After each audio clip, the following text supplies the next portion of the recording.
The phone call came late at night, and I knew before I even picked up that something was wrong. The voice on the other end was broken, almost unrecognizable. "Mia, it's your mom. She's gone." I didn't scream. I didn't cry immediately.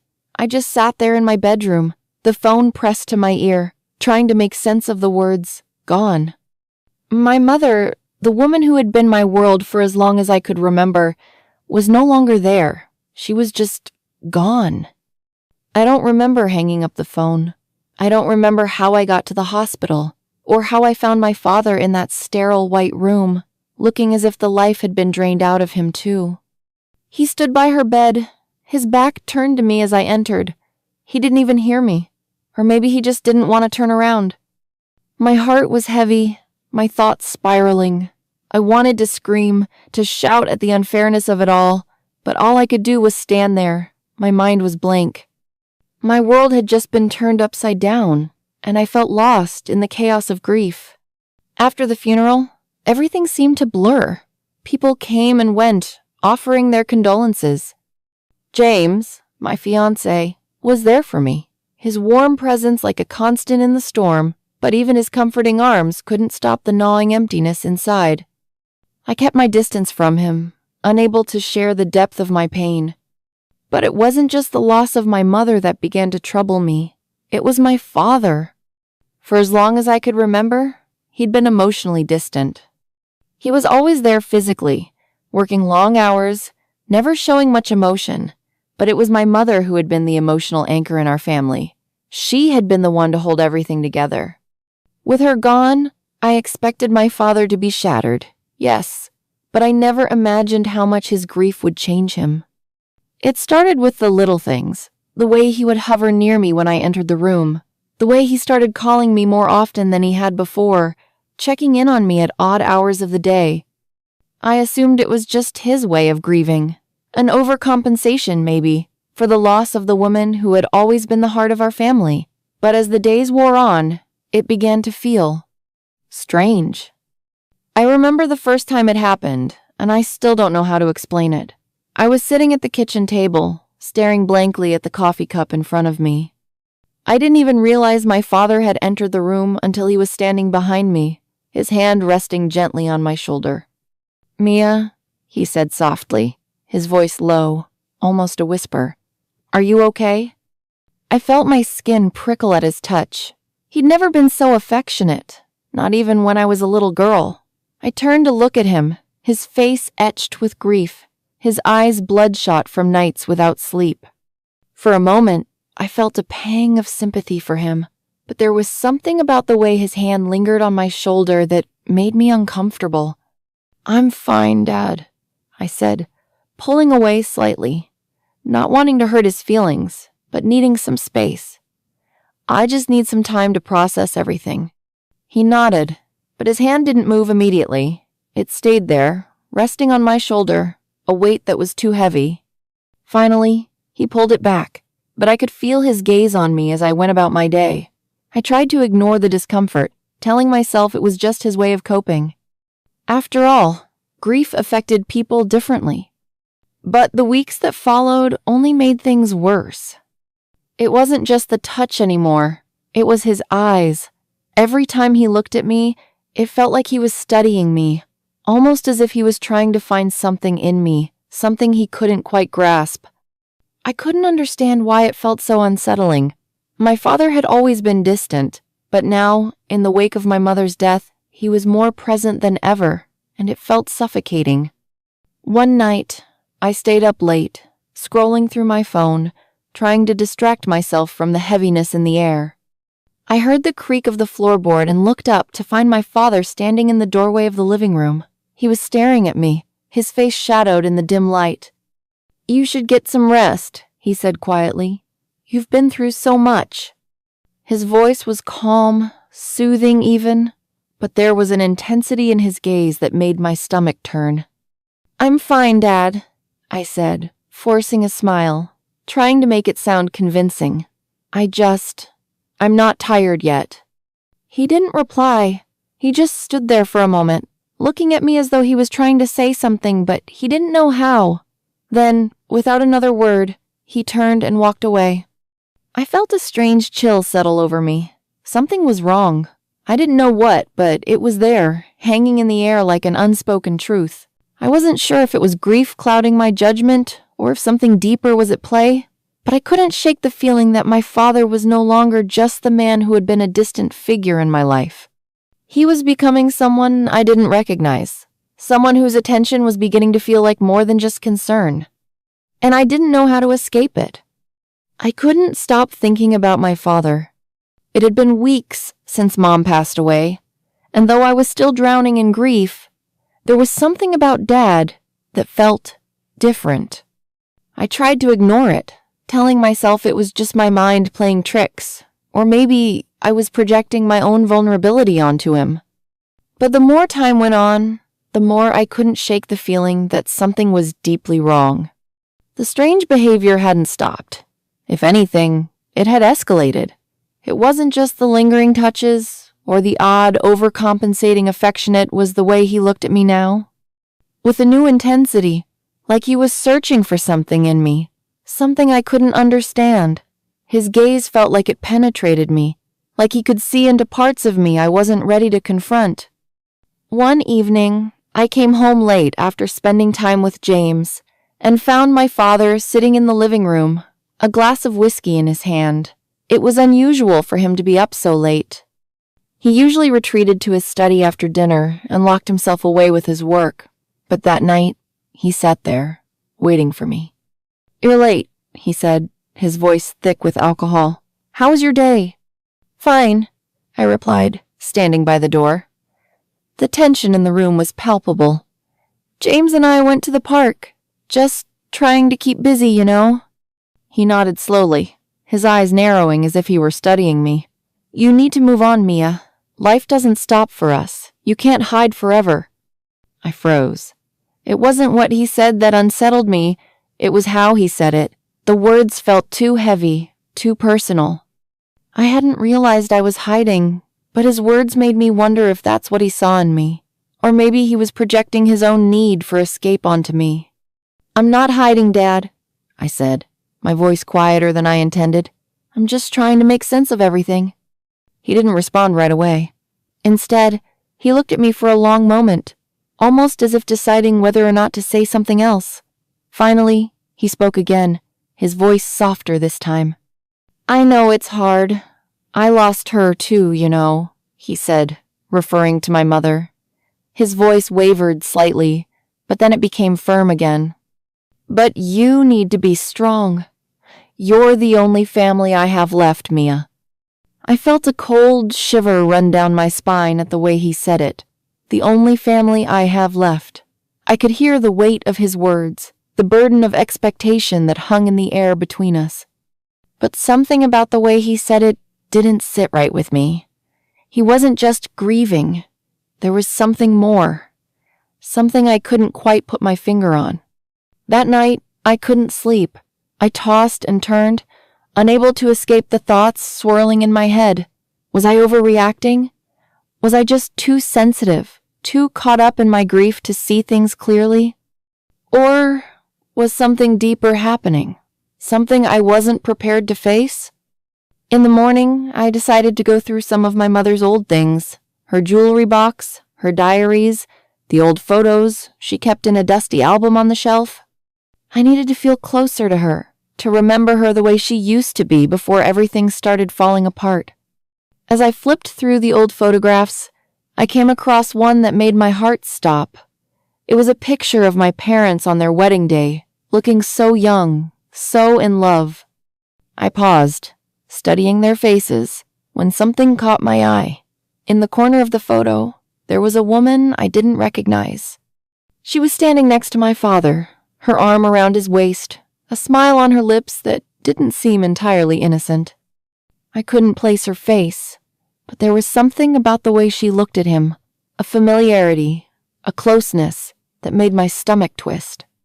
I pulled the photo closer, squinting at the woman's face. She looked too familiar, too confident, as if she belonged there. My mind raced. Who was she?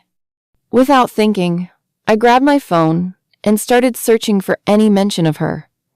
I didn't know why, but something told me that this wasn't just an old friend of the family. I needed to know more.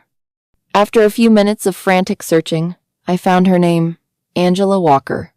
I didn't recognize her, but what I found next made my heart race. Angela Walker wasn't just some distant acquaintance.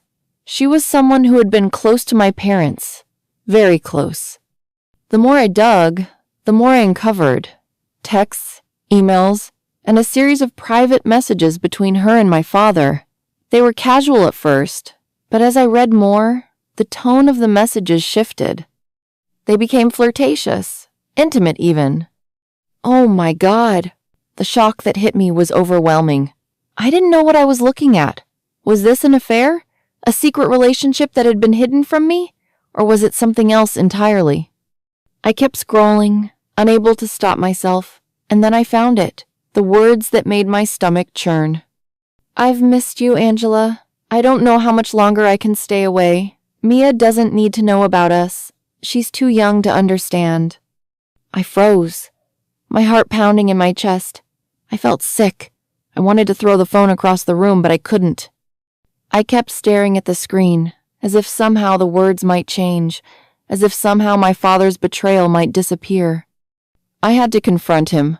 I knew I couldn't just sit on this information, pretending like everything was fine, but how could I? How could I confront the man who had raised me, the man who had always been my protector, about something so twisted? I felt betrayed, shattered by the realization that the person I had trusted the most was capable of hurting me in ways I never imagined. But the worst part wasn't just the affair. The worst part was the fear that this had been going on for years, and I never knew.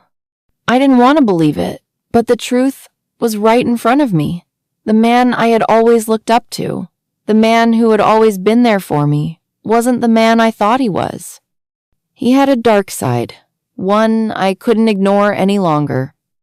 I didn't know what to do with the truth. It hung over me like a storm cloud, dark and oppressive, making every breath feel heavier than the last. I kept staring at the phone, at the messages between my father and Angela. The anger, the betrayal, it was all consuming, but something else lurked beneath it too, something darker. What was he doing to me? The words in those texts haunted me. Mia doesn't need to know about us. I couldn't shake them. He didn't just betray my mother, or me, or our family. He was manipulating me, trying to keep me in the dark about something that had been a part of my life for years. How long had this been going on? Had I been blind to it all? The realization hit me in waves. He wasn't just a grieving man trying to cope with his wife's death. He was an opportunist. A predator, in a sense, who had used my grief to weave himself into the very fabric of my life. I spent the next few days in a haze. Every time I looked at my father, I felt disgust and confusion gnawing at my insides. I couldn't escape the feeling that he was no longer the man I'd known. He had become something else, someone who was using my vulnerability for his own twisted needs. But he didn't stop. If anything, his behavior grew more invasive, more manipulative. It started small. At first, it was the endless phone calls, the visits to my room late at night, when I was too exhausted to put up a fight. "Mia," he would say, his voice soft and caring. "I just wanted to make sure you're okay. You don't have to be alone. I'm here for you always." I thought I was imagining things, but the more I thought about it, the more I realized how calculated his actions had been. Every time he pulled away from me, he made sure to reassert his dominance over my emotions. Every time I tried to distance myself, to go out with James or talk to friends, he would find some way to pull me back in. It wasn't a subtle thing. It was manipulation, plain and simple. One night, it became too much. I had spent the evening with James, talking about our wedding plans. He was always patient with me, always understanding, but tonight I felt restless. My mind was too busy, too full of questions. Every time I closed my eyes, I saw my father's face, the way he looked at me, the way he made me feel as though I was the only person who could fill the void left by my mother's death. When I returned home late, I found my father sitting in the living room, his face dimly lit by the glow of the television. I froze at the door, suddenly feeling a cold chill in the room, a sense of unease that I couldn't explain. I had expected him to be asleep by now, but instead, he was waiting for me, watching me. "How was your evening?" he asked, his voice low, almost soothing. I didn't answer right away. I couldn't. My mind was still racing with the images of the texts, the picture of him and Angela, the way he'd been acting, the way he'd been manipulating me. "It was fine," I said, trying to sound casual, but even to my own ears, my voice trembled. "James and I talked about the wedding. You know, the usual stuff."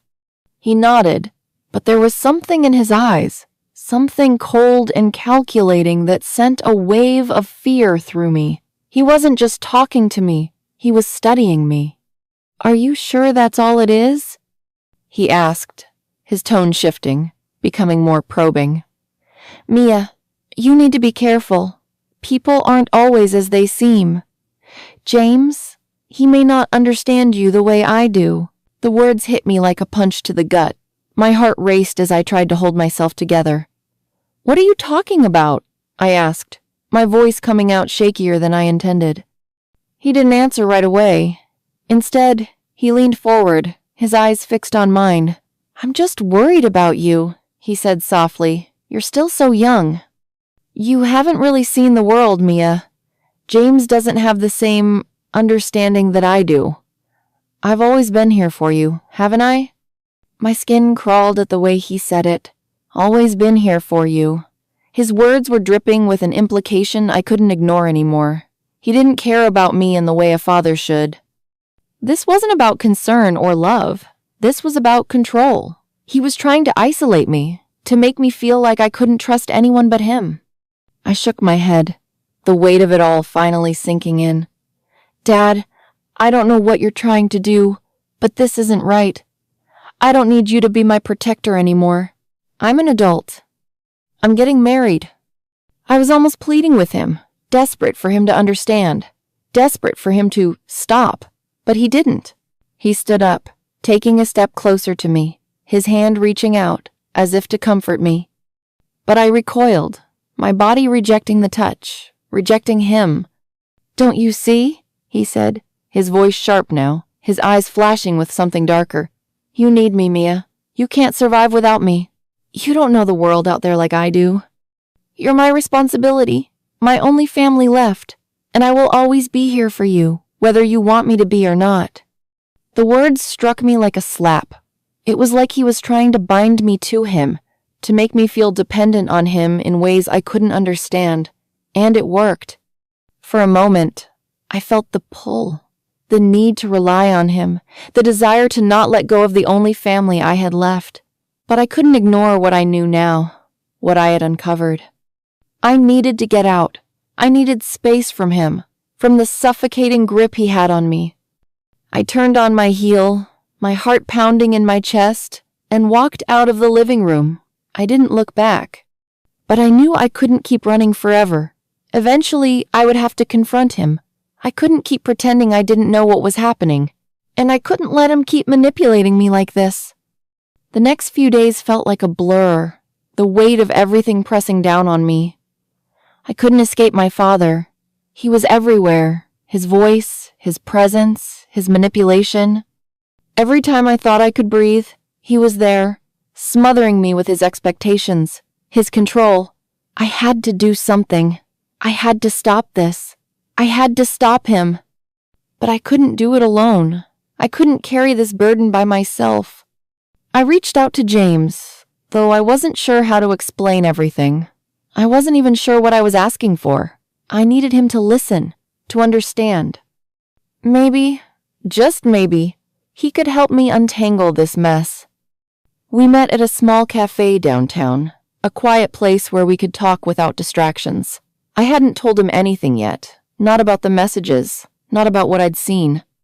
But the look on my face when he saw me made him stop in his tracks. "Mia," he said softly, his eyes filled with concern. "What's going on? You look like you haven't slept in days." I forced a smile, but it felt fake, brittle. "I'm fine. Just everything's been overwhelming, with the wedding and, well, my dad." James didn't buy it. He reached for my hand, his grip warm and reassuring. "Tell me what's really going on. You're not fine, Mia. Whatever it is, we'll figure it out together. But you need to trust me."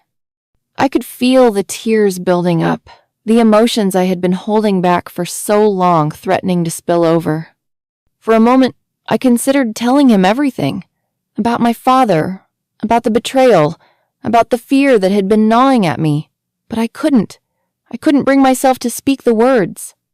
Instead, I looked down at the table, trying to steady my breathing. "I think my dad is hiding something from me. Something big. And I'm scared." James leaned in closer, his voice gentle. "Mia, you're not alone in this. Whatever it is, we'll face it together. But you need to confront him. You need to talk to him.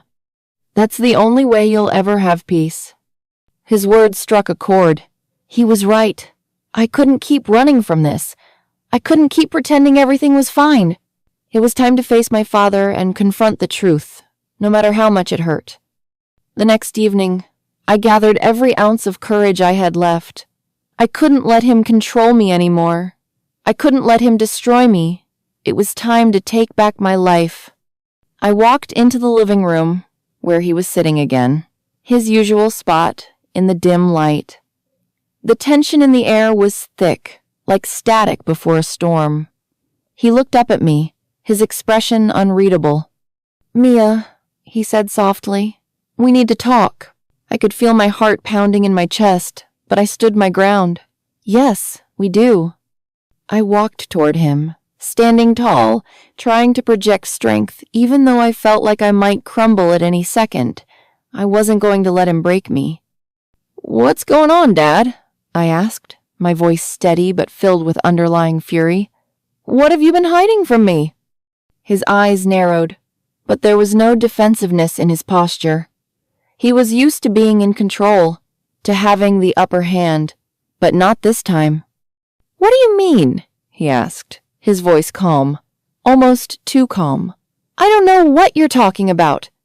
I didn't flinch. I couldn't. "I know about Angela. I know about the messages, the affair. Don't try to lie to me. I've seen it all." The words hung in the air like a challenge. For a moment, he didn't speak. His gaze shifted, flickering with something I couldn't place. Guilt, maybe, or anger. But then he stood up, walking toward me slowly, his movements deliberate. "You don't understand, Mia," he said quietly, his voice laced with something I couldn't identify. "You don't know what it's like to be alone, to lose someone you love." I had no choice but to find someone else. She understood me. I stepped back, disgust flooding through me. "You had no right, Dad. You betrayed Mom. You betrayed me. My voice broke, and I had to fight to keep the tears at bay. "You've been manipulating me this whole time, trying to make me feel like I needed you more than anyone else, trying to make me believe I was the only family you had left. You're sick, and you need help." His eyes widened, his face turning red with anger. "You don't get it. You don't understand what I've been through. You're mine, Mia. I'm your father. I protected you. I was the one who stayed. I deserve your loyalty. You owe me this." The words felt like a slap, like cold water crashing over me. But I didn't back down. I couldn't. I had to be strong now, not for him, but for me, for the girl who had been trapped in this toxic web for too long. "No," I said, my voice fierce. "I don't owe you anything, not after what you've done." For the first time, I saw his composure crack. He looked at me like I was a stranger, his face filled with confusion and rage, but it didn't matter anymore. I knew what I had to do. "I'm done," I said quietly. "I'm done living in your shadow, done being controlled by your lies. I'm married to James, and I'm moving on. You can't keep using me like this." His face twisted in fury, but I didn't flinch. You can't just walk away from this, Mia. You need me. You can't survive without me. But I was already walking away, heading for the door, my heart racing with a mixture of fear and liberation. I didn't need him anymore. I had the strength to leave this behind. As I stepped into the night, a new sense of clarity washed over me. The weight that had been pressing on my chest for so long was finally lifting. The storm was over. The battle had been won. And I was free. Thanks for sticking by to this extent. Want more unfaithful and cheating stories? Hit the subscribe button, like, and share for more.